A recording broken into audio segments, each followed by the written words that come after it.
Hello, this is Jeff Coyle. I'm the co-founder and chief product officer for MarketMuse.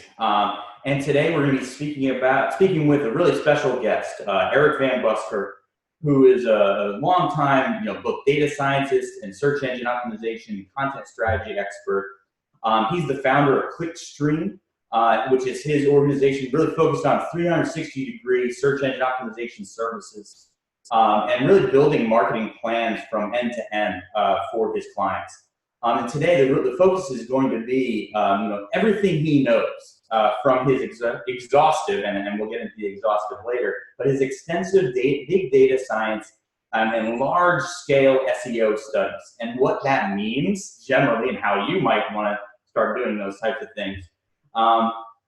Who he's done them for, what he's learned, what his takeaways are, and maybe even getting into what 2019 looks, what is in store for his, his planning, what he's looking to do for clients, but also what he's looking to do from a data perspective with his data studies. He always has a long-term project going. If you know anything about Eric, and that's something we love about him. Before we get into that with the intro, I did want to tell a quick story, but first, thank you. Hi, how have you been, Eric? I know that you just got back from speaking in Bali, and you spend half of the year in Asia and then half the year in the United States. So tell us a little bit about yourself, the business, as well as kind of that amazing travel schedule that we're all envious about. Sure. Yeah, great to talk.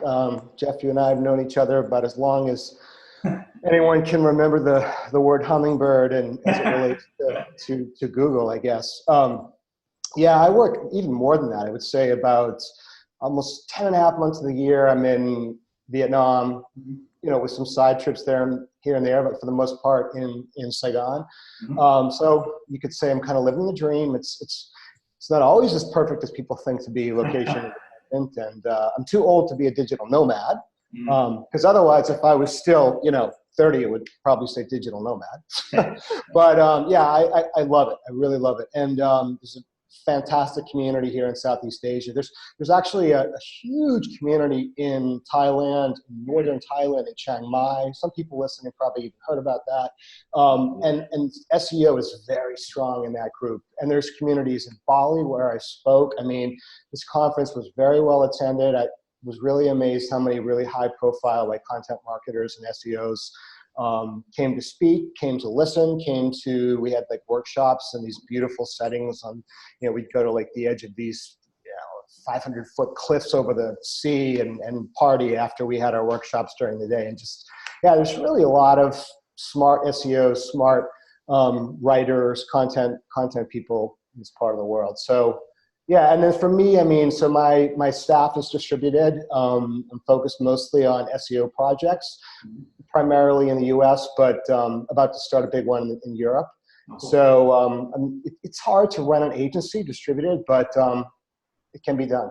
Yeah, that's cool. I would love to catch up on that maybe in a future, because that's something that a lot of people, and when I think about kind of Asian search expertise, a lot of digital entrepreneurs, a lot of people buying and selling websites, and whenever I ask kind of where they live, the majority of the year, a lot of people in Asia, they're doing a lot of great things. And the Valley Conference, I know that was DMSS. There's a handful of other ones. So, some of them are web-based and they broadcast. I always encourage people to look at kind of European as well as the Asian digital search conferences. There's a lot of stuff to learn, and it's not only, you don't only learn it at PubCon, even though PubCon's awesome. Yeah. You don't only learn it at PubCon and content marketing world.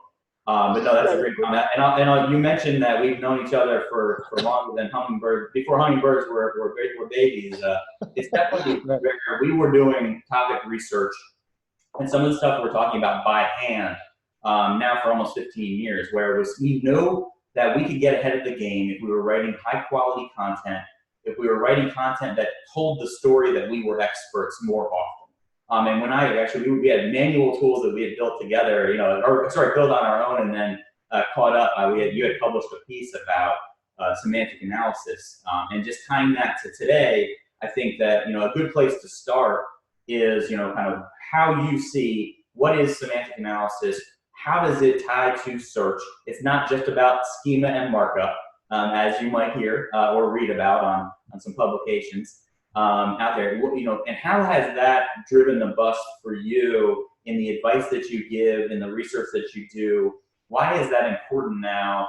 What's that history look like for for people who are viewing this that may not have been thinking about this until the stuff hit the fan, maybe for their site, or they had to realize that they have to be thinking about high quality content to win. Sure, sure.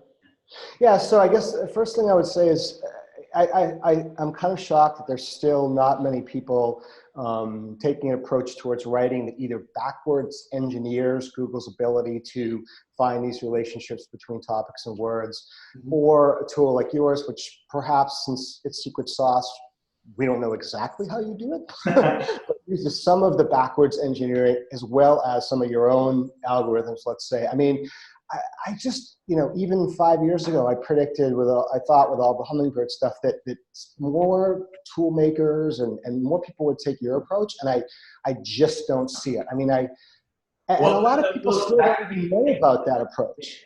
Yeah, taking a step back, like how do you define what Hummingbird brought to the table, and what, the quality scoring, Panda as we see on the screen, what did that bring to the table? And then now with the I like to call it RankBrain a supercharger that they bolted on to Hummingbird. But what did that mean, just for anyone that might not be familiar explicitly with those phrases and what they brought to the table?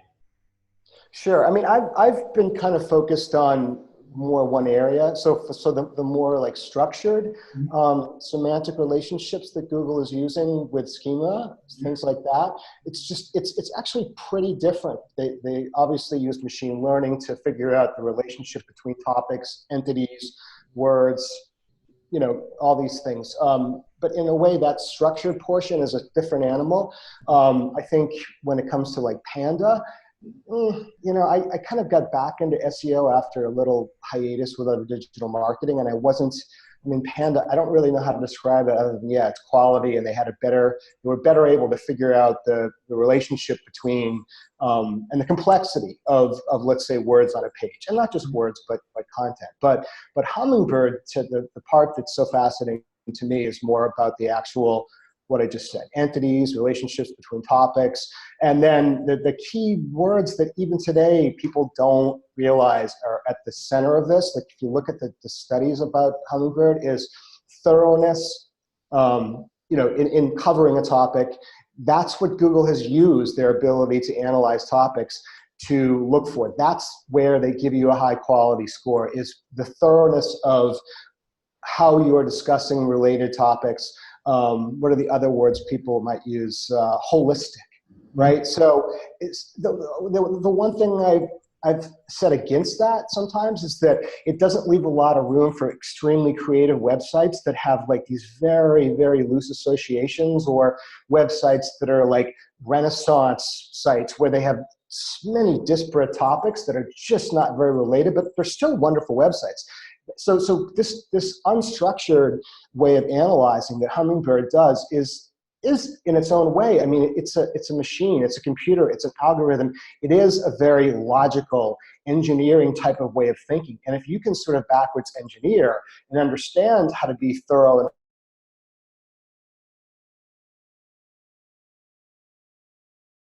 between topics and entities and stuff, unfortunately, you may not get as rewarded by Google. It's harder to be about a lot of things. It's very rare, and I think the logic path is, how likely is it that you're an expert about both craft beer, taking care of kitty cats, as well as those things. And so if you are about a lot of those things, you do a little bit more work because you're unique.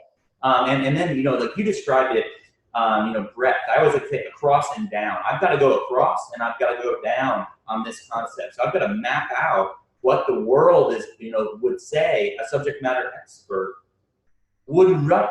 They answer questions they'd answer, the things they would touch on if I'm going to hit on that. And I think that's really where your, a lot of your research has guided you. And it's some of the things that I've explicitly, and I give you credit for some phrases that I've stolen from you over the years. My favorite being is your site to focused on keywords in isolation. By the way, some people think that I created that phrase. No, Eric Van Buskirk created that phrase. Do you have individual pages that were like, an SEO and who was thinking that it was done in like 2005, wrote it and they just peppered in the phrase 10 times, and that was it. It was focused on that keyword. Sometimes that's a question, sometimes it's long tail, sometimes it's a product description, but that's what they were focused on. Well, you're in trouble. And that's where, you coined that phrase, keyword in isolation. And I think that now that speaks to your site, your network, your inbound and outbound link profile, and everything, because it's gotten a lot more complex. Yeah, absolutely. Yeah, and it's funny because I even forget that people used to do that. I mean, that was the thing, right? Was create 100 pages, each one with 100 words and covering some long tail phrase, and they're each isolated in isolation. But it's amazing. Like, thank God people understand not to do that. They still don't understand this whole thing about like holistic and comprehensively fully covering the related. I'm shocked like how many people don't get that. And a lot of people, the other biggest misconception I see with Hummingbird and like, topic coverage is the idea that, well, if you just write a really, really long article, like everyone's always talking about like 5,000 freaking words I did on this piece. Well, who gives a crap, Okay, you did 5,000, but if you would like, you probably could have done it in 900, Yeah, the expertise. Not just the note. I mean, I know you're kind of teeing that up as, one thing that we look at is the likelihood that you are an expert. We can actually see that by reading your content, and there's some math behind that and some science behind it. But that's something you can, everyone on this call and everybody's listening to this has a brain. You can read something and see, was this written by an expert, or is this like long-winded? Was it written to be 10,000 words just because, or was it like, is the style of the page? And actually, this is a great question on the screen. What really affects search ranking? But I'm going to pause real quick. We've got a lot of people that have streamed in just for some housekeeping. Eric and I are answering any questions you have for us today about the research work that Eric's done. About Bali in October.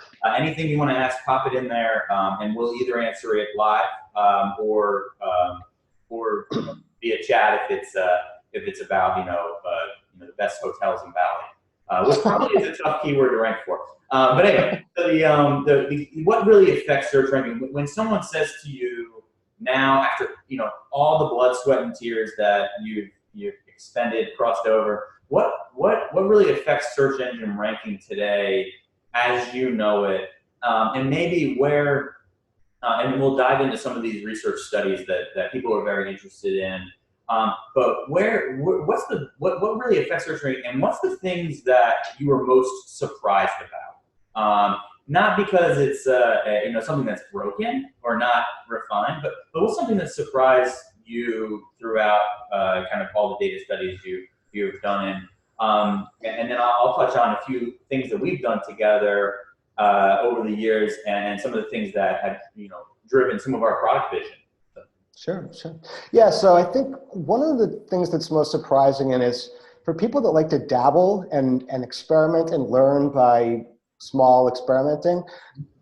When I first started getting fascinated by all this, I was amazed at how you could like reverse engineer these logical abilities that Google has. So what I was doing was using data from some of the SEO tools and finding related keywords, but figuring out the degrees of the relationship. Because of course what Google's doing is they see co-occurring appearances of topics. So if you're doing, Samsung S8, what is likely to appear on all these authoritative pages? That's what Google's looking for. So when you start looking, if you have a way of looking at like a huge amount of words that a page also ranks for, but the precise, and then you can like cluster like which of the phrases that appear the most they also rank for. It's amazing. Like you start seeing that they are smarter. Like if you were a complete expert about the Samsung phone because you were the original inventor of it, you'd be like, oh my God, like they understand the intent, or not, I take that back, not the engineer, let's say the head of product marketing who knows what everyone's thinking and asking. Like you can look at that stuff, and again, to dabble in some of this is not necessarily that hard, and it's just amazing to see their ability to predict, also even to predict things like misspells.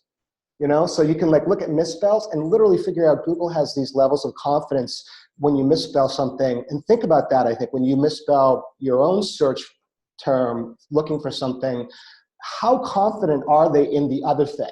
And it gets you to start thinking about, wow, like they really understand the intent and the meaning of these things.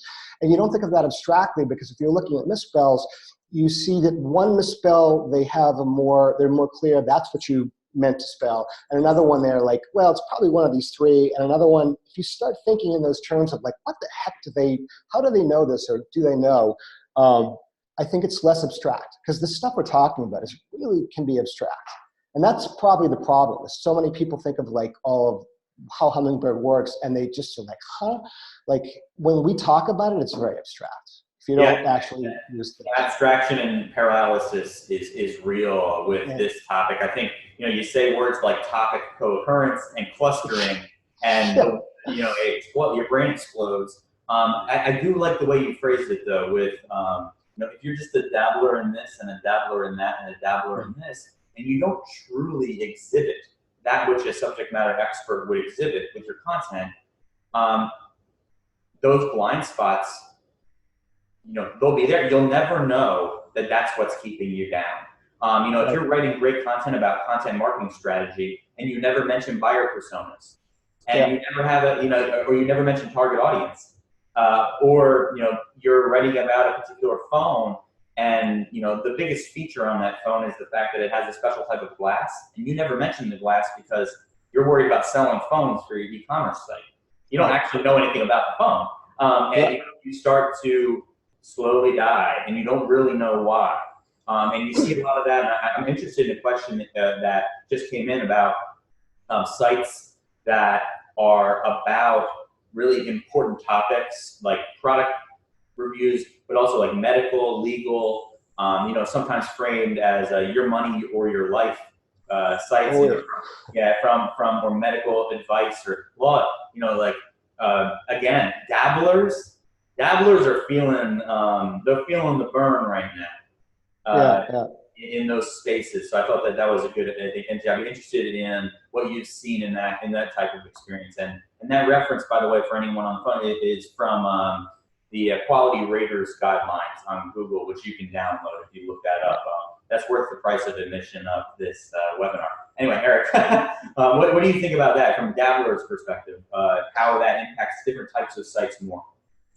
Yeah, I mean, we're talking about two things. I think one is the ability, as someone that wants to learn more about all this stuff, to dabble as a way of really seeing in practice, rather than this more theoretical conversation we're having, at least for now. But also, yeah, in terms of dabbling when you don't know your subject matter, absolutely, for sure, that's a problem. And so I'll tell you right now, I mean, I guess I can say this because, well, yeah, I can say this. So my two biggest clients, one of them with these latest algorithms that are so heavily going towards your money, your life, or health.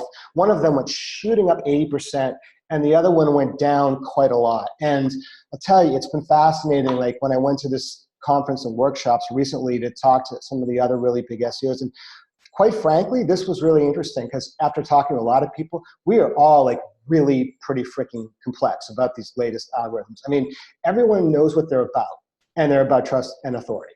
However, how is Google actually measuring those things? And on the semantic front, is it related to something semantic analysis?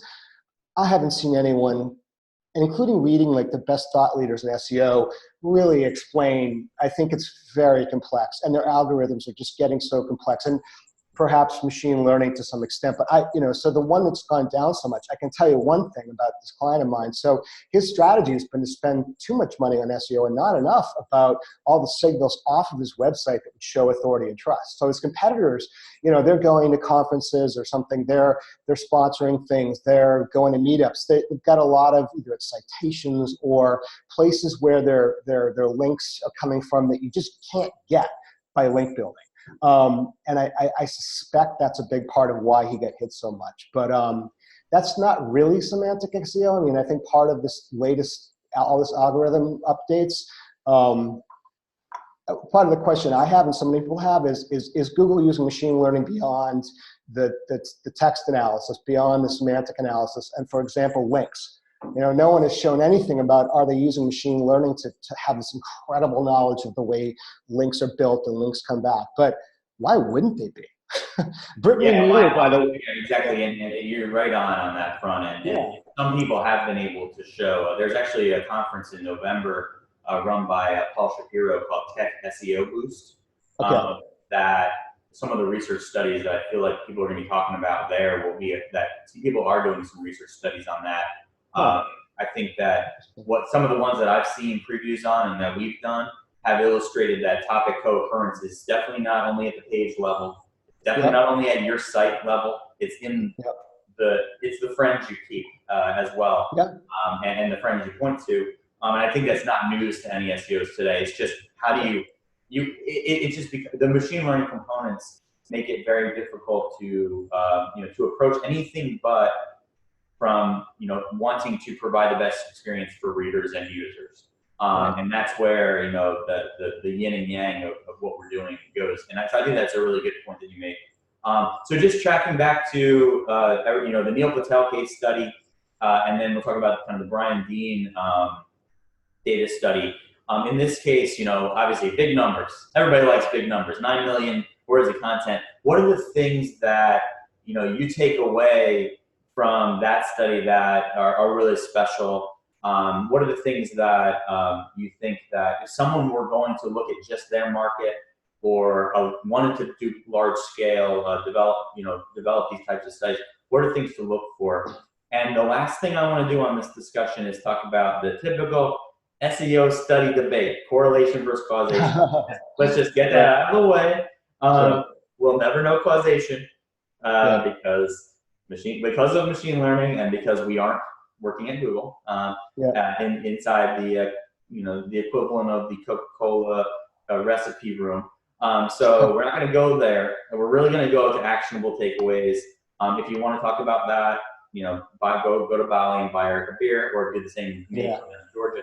Don't even ask me about it, because that conversation's like, it gets so boring. I mean, whatever. It's not boring. It's an important thing, but I've heard people get so crazy about it. It's like, I've got better things to think about. I'm sure you do. But I will say, so the one thing, it's interesting about correlation with this one, because in a way it was very simple correlation. I mean, this study from Neil was based on the grades that your tool gave by crawling these entire sites, and they were in the personal finance space, and grading them on comprehensiveness of their whole site. And then the simple, very, very simple correlation was, I mean, yeah, we kind of extrapolated your quote-unquote grading system, and the same thing for the Brian Dean. I did that too. But really, your marks were already there. It was about, okay, MarketMuse says this site has really, really done a great job holistically, thoroughly. And then look at these very basic ways of understanding how well a site ranks. A great one, for example, is how many important keywords do they rank for per page, by page. Because typically, if you're not writing thoroughly, you only rank for a few words or a very small amount per page. So the ones that, so it was total correlation there. The A- sites were the ones that not only did they get the most per page, but if you look at how many words the whole site was, or something like that, they're still outranking. And then actually, I think one of the most interesting was there was a site that was one of the top two that, links are still super important. And quite frankly, I mean, I spend tons of time doing link building stuff for my clients now, just because I find that fascinating also, outreach basically. So I'm really into that. But one of the top two sites, they didn't, their link profile was by any measure way lower. And yet, all the measures of how well their site ranked, how much traffic they're getting from Google was just as good as the ones that have these incredible link profiles. No, I think that those are all awesome, and I'll unpack some of that because it got, as this type of thing does, it's a little bit, it's dense. It's hard to prioritize what the focus areas are. One really important thing that you mentioned was when it's almost like a Monday morning quarterback on your content, right? It's to say, what pages did I write that were naturally about a lot of things, They're giving, they're, like they are not just rankings associated with the page, but also topics that I could associate with the page for one reason or another. Those pages are extremely valuable to use for your future endeavors. And what Eric was referencing, I just to clarify for everybody on the call, and we're getting some great questions too, which I always have to pause. I want to bring them up real quick, but I do appreciate everyone coming in. Is Eric was actually at that point for this study was working with when we the sites, when we could bring and do site level analysis, automated content before we were automating the content inventory process and automating the topic universe generation like we do now with MarketMuse Suite, where you can just inject it and start getting your recommendations like you do today. This was all done by hand. And in this study, we, with Eric, we actually processed the sites as a whole by hand to evaluate all these characteristics. And that was when our eyes popped out of our head and said, oh, wow, we need to productize this. And this is where it came. So really knowing the pages that have a lot, they're about a lot of things, knowing the pages that are the root of the system. So like they're the pillars, they're in the middle, they're the most important things you've ever written, whether you love them or not, whether you love those children, they're very important to your site. That became very key. And then the value of off-page factors was key here. It was that when there was a tie, off-page factors lead the race. And I think that's something that you showed really well. What was the influence of anything related to schema in this study, or was that not part of the? Not at all. And I mean, it's never, again, to me, it's interesting how like understanding those two things can be very different. I'm kind of like ashamed to say how my knowledge of schema is just not even up to par with so many other SEOs. But I've always been interested in the unstructured, which is what you guys do, right? Like, I don't think there's something about MarketMuse that is as concerned with schema because they're all just unstructured data. That's our goal. Yeah. Yeah, exactly. And that's always been my interest. They're kind of two different animals. No, totally. I was interested in that. That was something that came in on the wire. Another question that came in was, you guys are all talking about content. Are you talking about all different types of content in these discussions? Video, audio. Does any of the things that you're talking about relate to those things? I have a great answer for that. I'm interested in your perspective on that. Yeah, so I mean, Hummingbird and in SEO in general, at the end of the day, it's all about text. I mean, Google is not looking at images. They have image recognition abilities, but I'm trying to think if I'm being too simplistic here, but I think it would be fair to say that I really don't know anyone that would say they're really looking at an image. I mean, maybe they might look at something like the size of an image, because my belief is that a lot of the UX stuff, and as far as like, do you have good user experience on your website, comes from their ability to look at the code and decipher, is it good code or not? So for example, maybe they know like the sizes of image has some kind of relevance to it being quality or not. But no, they're looking at, this is really all about text when it comes to Hummingbird. And same with video. Do they use, if it's let's say a YouTube video and they own YouTube, would they somehow use some of the data they have from YouTube? I haven't really heard of that either. So at the end of the day, like SEO is very text oriented. However, yes, UX, usability when it comes to that text, and of course there are other factors that are not text, to me is more like they can interpret the code and see what's a good user experience. Some people talk about these things of like bounce rate hurting your SEO, and something called pogo sticking, where you search, you go to a page and you jump back because it might be said you were unsatisfied with the page you found. Personally, I'm probably in the minority. I don't think they're doing that stuff. I think, again, they're mostly looking at the code and they can figure out if it's clean and if it is something that a user would appreciate. Yeah, I think that's the offshoot, the machine learning component of evaluating content quality and it does allow you to inject these hypotheses. So not to get too abstract, but if you inject the hypotheses that if your site, if you have user activity that people escape from it, it's not going to influence, potentially have to influence it, but it may be something that is looked at to say, this is more likely a characteristic of low quality sites. And that's what Amit Singhal in 2009 or 10, gosh, or 11, I don't know what year it was. He, was quoted as saying that was something they're trying to see. Is it the fact that, it's again, correlation and causation. Is it the fact that the site had that activity that drove the low quality, or is that just one, random indicator? The fact that the button was red, is potentially equivalently correlative. The video thing you mentioned, I always like to say maybe it is, maybe it isn't. In this case, but why not put your best foot forward as a person and say as a site owner, and why not transcribe? Why not improve the quality of the transcription? Why not improve the quality of transcription of that? Why not give hints about what your images are about? They are going to try to derive what this page is about and then that in text, in meaning. So give yourself the best chance for them to make the best judgment. That's where I think it's about text, but it's also about using your resources to ensure that you're giving the best hints. The initial days of canonicals was similar. It was like they weren't, canonical tags. If anyone doesn't know what a canonical tag, it's redirection was the only way to do it. Introduce the canonical tag. Early days of canonical tagging, it was like give them the hint. They don't have to take the hint.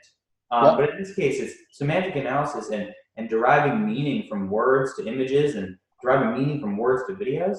Give them as much hints as you can, because if you don't and you leave it up to them, they might get it wrong. I think that's a good way to live your life in that respect. So I think that was really a good question from the audience. So pivoting back to the Brian Dean study, looking really at looking at search engine results pages, and how did that, how did that differ from some of the things you've done before?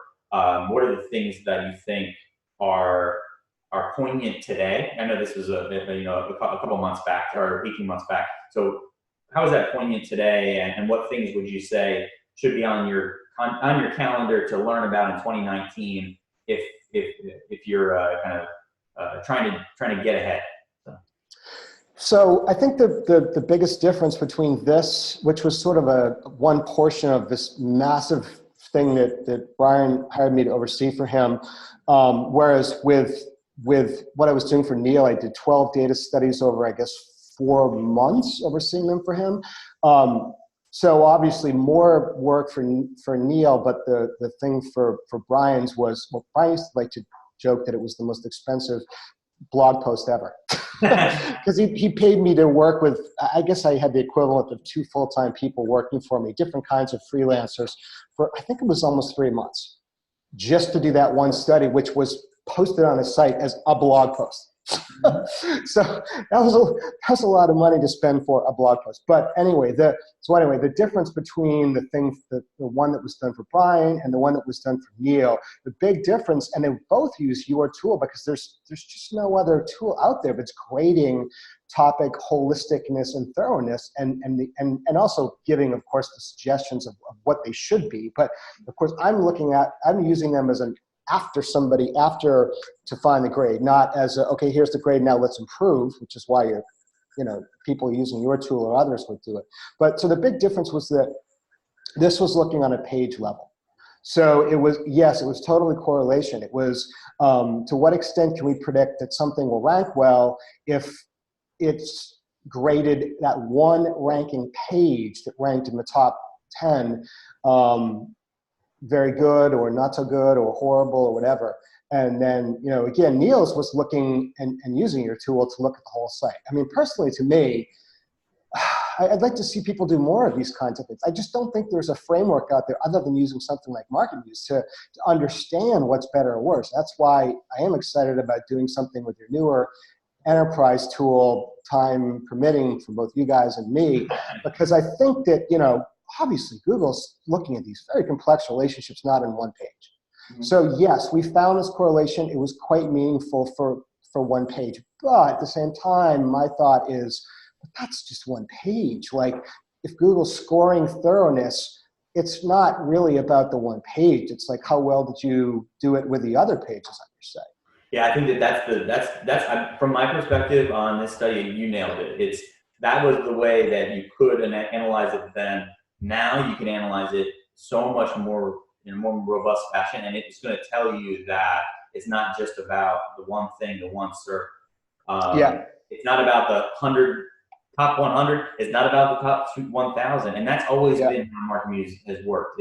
We don't just look at that. There's a great question in the door. By the way, we're getting hit with some really good ones. One of them is really, really, really great, and I'm looking forward to touching on that during the Q&A. But one that touched on was the buzzword of 2006 and TF-IDF, and how some people still live by TF-IDF. And for anyone that isn't familiar with TF-IDF, term frequency inverse document frequency. Basically, the easiest way for me to describe this is how often do you mention a term amongst, how often it's mentioned amongst a group of pages. Okay, that's pretty abstract, painful stuff. But what this is saying is, can I just look at a top 10 and use a dated formula like TF-IDF and use that to say, that's what this is about, is question one. And then, how could somebody extend a more legitimate version of that algorithm to multiple documents or an entire site? And by the way, we've got some experts on this chat. Obviously, if you're asking questions like that. Careful. Yeah. So the first question: is that enough today? Obviously, the answer that I'm going to give is what it is. But I love your perspective on it. And then also, how do you do that for associating page information? And I've got a couple angles on this that I'd love to touch on. So. Yeah, I mean, I think that's a very old-fashioned way of thinking about things. It's almost like, I mean, I cringe. I shouldn't cringe because it's probably not entirely bad, but I still hear people talking about like how many times to repeat a phrase or a keyword in an article. And it's like, come on, guys, that was 10 years ago, right? I mean, Google's too smart for that. Like, sure, I always, when I write a piece or I have my writers do a piece, it's like the title tag, the phrase, if it's like, 3 or 4 and not 7 words, it's going to appear in the first paragraph, and it's got to appear at least one more time, let's say probably in a big signal like an H2, H3, H4. But beyond that, there's 3, and then do you need like 15 or 8 or 6 times repeated? Like, that's 10 years ago SEO. So I don't really do any of that. And again, like, they're doing this complex stuff, but what I try and do, and what other people should try and do, is just reverse engineer that logical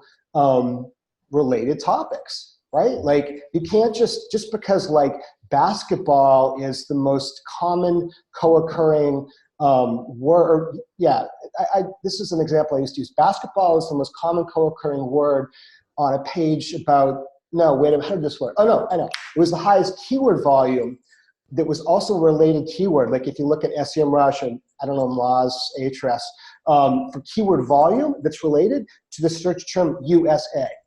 But this is where people like need to think, like, it's not just about related, it's degree of relationship. So don't do like how many times do you repeat like, basketball when you're doing an article about United States. God only knows how you could do that. But it's just whatever tool you're going to use, you need to figure out what are those top related phrases based on how many times they're occurring, either because Google's showing that they're occurring so much on other authoritative pages, or your tool, which I don't want to be like too much of a promoter of you guys. I don't know many other tools that know that. What's that? No, seriously, I just don't know many other tools. Like, seriously, like, how many, to be honest with you, like, I had created my own, whatever this was, 2005, after working at SEMrush, which was doing just that. It was difficult to use. It was very expensive. It was based on using, like, the SEMrush API and taking all these related keywords and finding how many times they appear.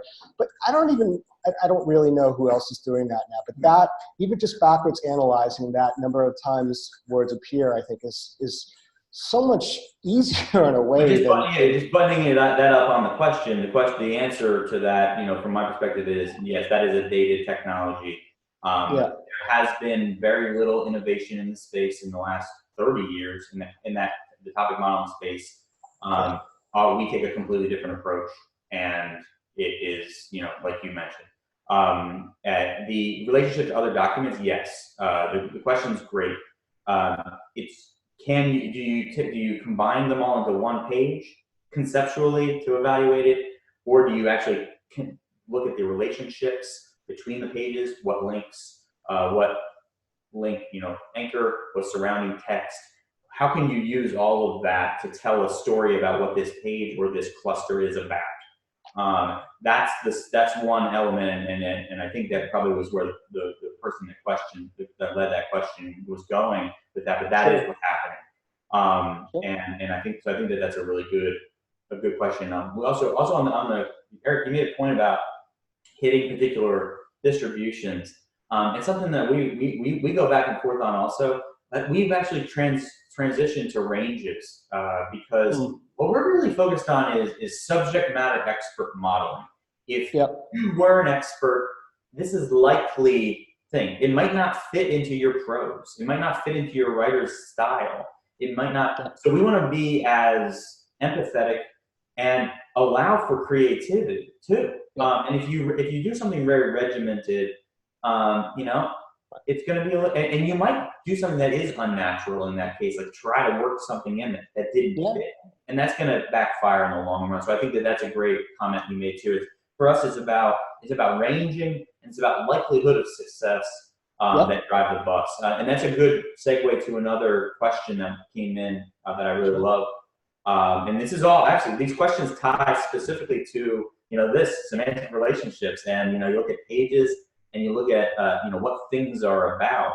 I got a great question in here today that says topic modeling is hard, effectively, because when you're writing, you still have the urge to focus and use keyword volume and search volume as the North Star. So when I'm doing, and I've got some interesting techniques we can get into, but when I'm doing and evaluating a pool of keywords, a term pool, if I'm evaluating words that relate to one another, do I stack rank by volume when I'm deciding what to attack? Is it ever the right choice? And this is a tough question, and it's been debated. Is it ever the right choice to write a great article, spend money on it when it has no search volume? And I'd love your take on it, and I'll share my I try to only speak from experience, as you know. So I'll share kind of where I've been. Well, so I will give a shout out to one of your competitors, although they're not really a direct competitor, which is because they're really different, but Ahrefs. I mean, I think one thing people do with them, which is like the value of people doing topic modeling is one phrase that we can use, but a lot of people aren't. That sounds so highfalutin, and it's not. It's just doing research based on topics. But so Ahrefs, for example, they have the ability to look at how many keyword wins certain articles have. So you could type in so this one is, what is this, chocolate? You could type in, let's say, just even cookies maybe, and find out what are the articles that get the most number of keywords in search volume. So it's not SEO, people are still trying to win the one big word, and it's just not about that anymore. You wouldn't want to, okay, actually we'll use chocolate chip cookies, not cookies. You wouldn't want to just try and rank for that. Your goal should be to rank for at least, if you're a bigger site, 200 other keywords that are related topics or related to chocolate chip cookies. And that just really puts a dent in the whole concept of keywords, and it's what causes all of this, I don't know, this, I guess, misinformation, I would say, about keywords are dead, or no, they're not, but it's like all or nothing, and it's not like that at all. It's like, you have to think about these phrases as keywords, but then look at them from the other side, from the other perspective, as topics. So what I do when I do keyword research, for example, is I would, I want to win that big head term, but then the other things that I am putting into the other signals, the other H2, H3, H4, or maybe put it in the first paragraph, maybe in an alt tag, in a caption for an image, those are topics that are related and can be mashed together with that head phrase. So yeah, I'm going to put in, what do you have here? You have unsalted butter, right? So if that comes up as one of the biggest related topics, then I'm going to tell the writer in this map that I create for them. You guys, I think, use the word recipes or a bunch of different names, no pun intended, for the directions that you give to your writer. I look more at the topics as the secondary things, because it's not, again, I'm beating a dead horse, but the goal is not the big head term. The goal is, yeah, great, win that, but is there a big scope? And that's the other thing, is like when you're looking for things to write about and to rank for, I would say look secondarily at the big primary keyword and more at, does this have a scope where, holy smokes, people are doing search terms in 1,000 different ways around this. That's the win. You just hit it. That's the win. Exactly. I was trying to think of how to say it. It's really hard to explain that, right? But it's like, yeah, no, I mean that you nailed it on that, and I'd be interested in another. I'll tie a question to the viewer's question about this, and you nailed it. Is there a lot of fracture in the way people are searching for this? Is there a lot of fracture in the intent? Exactly. That's something that we calculate behind the scenes, and and not just, it can be fracture on ways people are thinking about it. In the olden days, I'll patch on my news cap. It was a you were looking at your multiplier of traffic against the words you could call out. So if your page ranked for 5 words that you could track, and then ranked for like 6,000 other ones you could never track, that multiplier implied that this was about a lot of things. Now you can track more, but there's still that multiplier still exists. So let's say you can track 1,000 words, and that is for 1,000 visits, but you're actually getting 3,000 with this page. There's 2,000 visits from organic that you're like still trying to figure out. Why is that happening? That's the likelihood. There's a lot of untrackable volume. That's why keyword volume as the North Star leaves a lot out there on the table. But also, I like to flip that a little bit and say, then this is a flaw in most content inventory processes and content audits as well, which I'll tee up. And I know you do that, and obviously we do that. Does this article truly differentiate me in my business? Is it an exhibition of my expertise? And does it speak the language and tell the story that I understand the reader, understand the buyer? I'm touching all stages of the buyer journey. Okay. Right. None of that says search volume. That's a much better approach to understand whether this is filling out the value of your site. And when I see that's one angle on that. And so the question was, should only be focused on that. This is obviously, your mileage may vary. It might be hard to sell internal, but does this then create a great experience for someone who is analyzing your entire site? Does the site better tell a story? That's going to lead to all boats rising. That's going to lead to your terms doing better, and it's going to be this innocuous, low traffic page that's really great, that actually is influencing your head terms to do well. And if you want any examples of them, email me. I can show you them over and over and over and over again on sites that are doing this, whether they do it on purpose or not. And that's something that you can set your watch to that approach. So I thought that was a cool question, really awesome question. Should I ever be writing content about stuff that has no stated keyword volume from one of the keyword search tools? Absolutely. And that's the reason why. Yep. And just quickly, it's interesting. I think you said this one time to me a couple of years ago or something about, it was either about your site or a new client or something was like, all we need to do is do this many more pieces. And as an SEO, I think we think about one piece, we don't think about them together, and you're right. So you write that other one, not because it by itself is going to get any any search traffic, but it's going to round out what the others do. And again, this is the huge problem I see is people, well, it's a problem, but it's a solution. People try and put everything in these long posts because that helps organize. So, you can write a 5,000 word piece or you can spread it out, and you're talking about like spreading it out. Yeah. No, that's cool. That's a great point to stop on. I think that's really cool. And we got a number of other questions that I do want to touch on. One of them's loaded and might cause us to go over, so I'm saving it for the end. Okay. If you sent your question at 11:32, that's you. It's a really good question.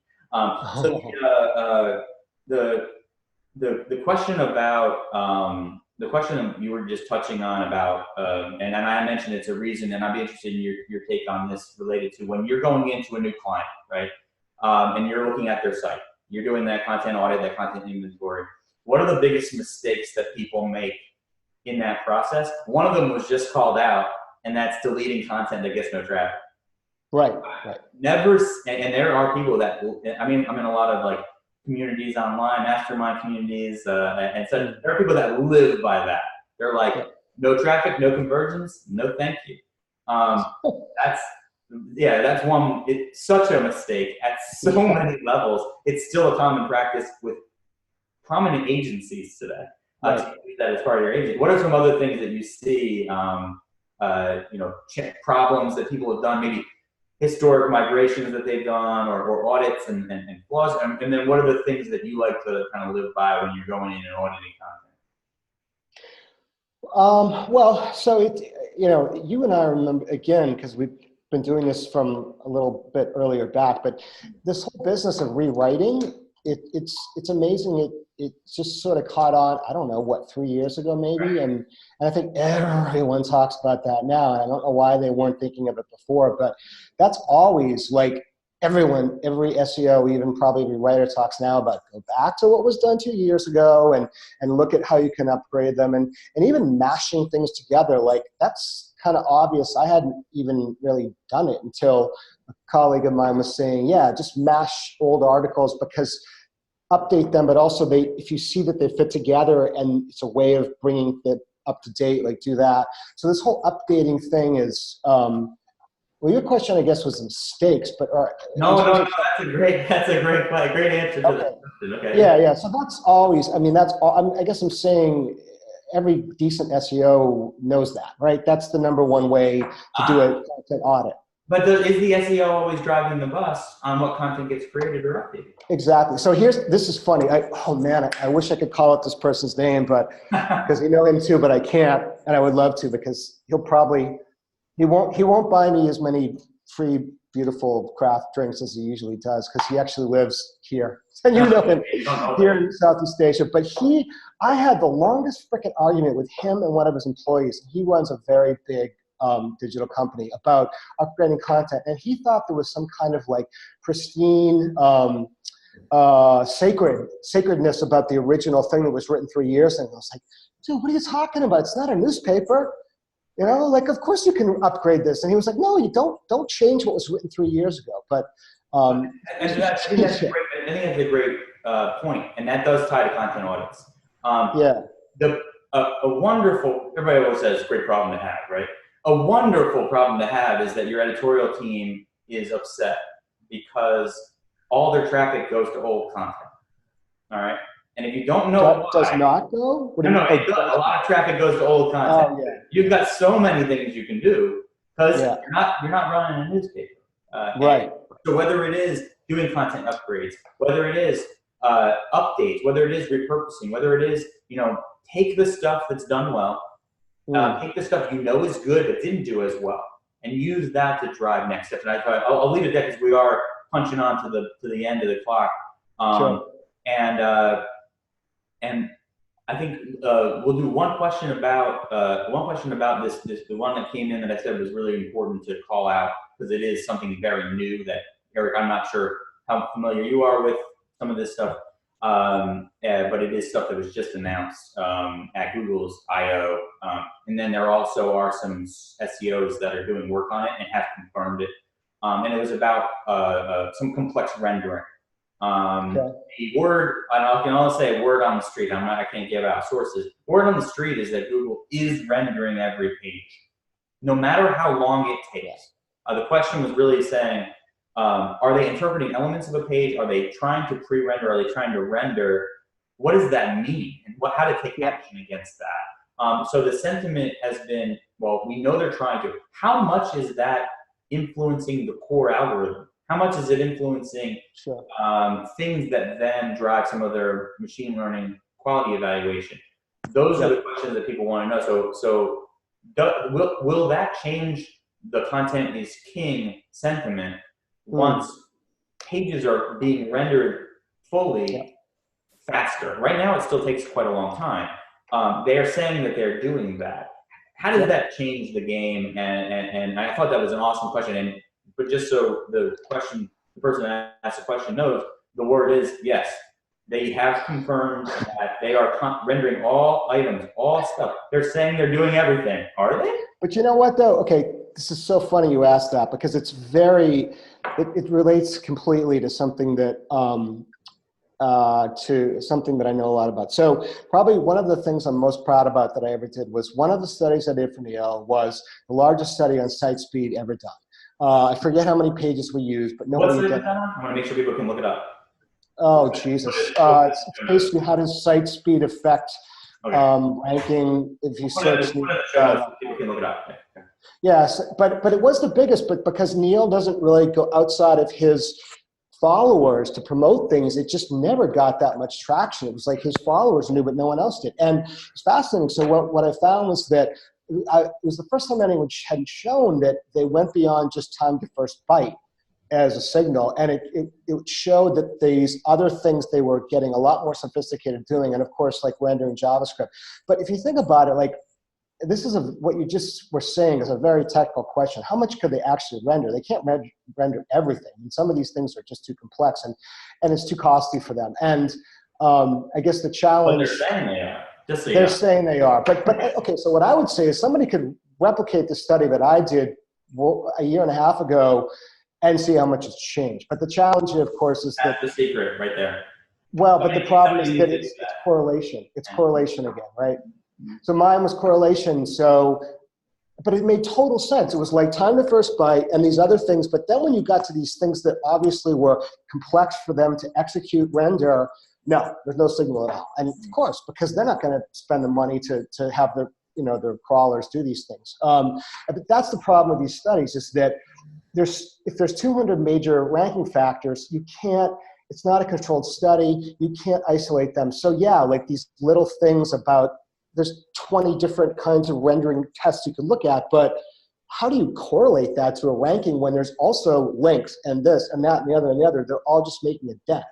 Right. And that's a great example of how to test that.